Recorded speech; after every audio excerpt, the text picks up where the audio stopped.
आणि आता थोड्याच वेळात ही संपूर्ण पूजा जी आहे ती संपन्न होणार आहे। ही थेट दृश्य आपण सध्या विठ्ठलाची पाहिलेली आहेत। त्यावेळेला विठ्ठलाचं दर्शन आपण घेतो, ती संपूर्ण आपल्या जे मनामध्ये क्षीण असतो आलेल्या वारकऱ्यांचा तो पूर्णपणे निघून जातो।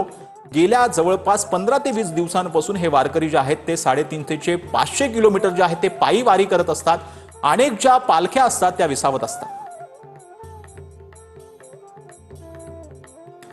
तर आपले प्रतिनिधी सागर सुरवसे देखील फोन लाईनवरती आपल्यासोबत जोडले गेलेले आहेत। सागर, खरं म्हणजे आत्ता महापूजेला सुरुवात झालेली आहे। विठ्ठलाचं दर्शन देखील आपल्याला थेट महाराष्ट्र आपल्या माध्यमातून करतोय।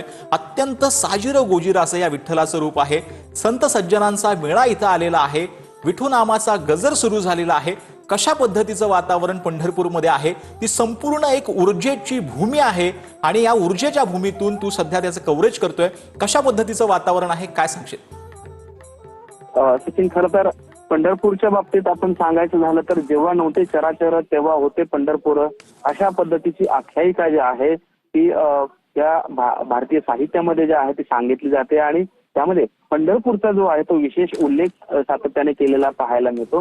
त्यामुळे पंढरपूरच्या एकंदरीतच ह्या भक्तिरसाचं अनन्यसाधारण असं महत्व जे आहे त्या ठिकाणी या संपूर्ण भारतीय आध्यात्मिक क्षेत्रामध्ये असल्याचं आपल्याला पाहायला मिळते। खरं तर पंढरपूरमध्ये पांडुरंगाच्या या दर्शनासाठी देशाचंच नव्हे तर आता परदेशातून देखील अनेक भाविक भक्त जे आहेत ते या ठिकाणी दाखल होत असतात आणि सावळ्या विठुरायाचं दर्शन घेण्यासाठी ते देखील या ठिकाणी आसूस गेले असल्याचं आपल्याला पाहायला मिळत होतं।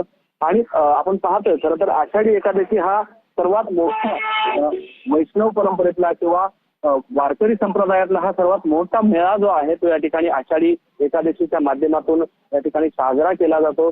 सर्वच या ठिकाणी विठ्ठल भक्त जे आहेत, वारकरी जे आहेत, संत परंपरेतले सर्व भक्तगण आहेत ते या ठिकाणी आपल्या लाडक्या विठुरायाला भेटण्यासाठी पंढरी नगरीमध्ये येत असतात।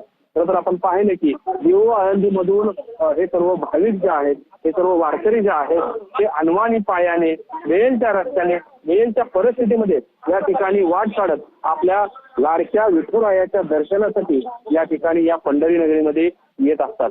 खरं तर पंढरपूरमध्ये आल्यानंतर या ठिकाणी आषाढी एकादशीच्या दिवशी चंद्रभागेच्या स्नानाचं एक विशेष असं महत्व जे आहे ते सांगितलं जातं।